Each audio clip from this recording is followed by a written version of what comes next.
مونغابو واكو نغان waxaa tahay waa ku naqaan Soomaalina waa ku taqaan annagana waa ku kaseena waxaa tahay nin dagaal ooge haddeed waxaa tagta meesha la war gobolka Banaadir lagu magacaabay maxaa ka jirisay meesha la yiraahdo magaceedu muxuu ahaay qayl weyne iyo hubka noo soo banaan dhigayso Mungabo wuxuu yahay Ilaahay aan kugu dhaarshay 12 tignika ahaad cili u jartay Mataan Cabdulla wuxuu ka jiraa Bariisa Bashaqle wuxuu ka jiraa waqooyi diinla dumar wuxuu ka jiraa waqooyi duuliye mataan haddana xabad ku wadaaho aad 36 nin hadda maqan tahay labada dhinac waxaad hubku u xireyso Mataan Cabdulla waaye Mungab waa ku ognahay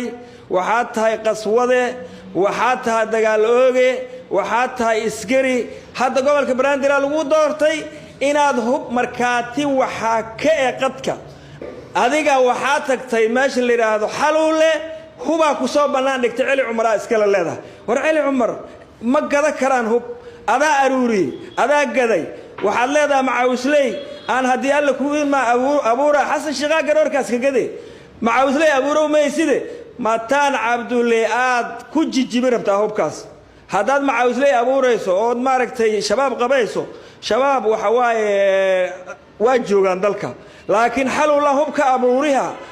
ma kaayeelayaan Mataan Cabdulle ko ogyihiin waa fooljigan yihiin marka duq magaala lagu magacaabo xamar ku ekaaw inaad xagga ka abaabusho dagaal intaad ka ogto maaragtay ma dhici karto kursiga ku fadhido waxa iskale Mungab Mataan Cabdulle inuu leehane Xasan Shiiq ha maqlo umada Soomaaliyeedna ha maqasho kursiga aad ku fadhido Mataan Cabdulle iskale waxa u daliil ninka la yiraahdo Mungab ninka la yiraahdo Axmed Muudu Xuseen adeerkay markuu ahay duqa magaalada Mataan Cabdulle soo shiray Mataan Cabdulle haduu shiray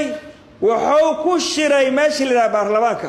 wuxuu shirka soo bilaabay war dhiigley baarlamaanka la isugu yimid shiribkii ugu dambeeyay oo Soomaalina maqashay aan biriga ku maqashiyaha Mungab kursiga inuu Mataan leeyahay shiribkaas ka daliila wuxuu waa shiribkaas kursiga Farax Gololey nin la yiraahdo ku lablabay markuu ku lablabay Xasan Faray shiray wuxuu yiri Xasan Faray habar haggeesta heer Mataan habar haggeesta heer Mataan kursiga intuu habaa heli lahay ya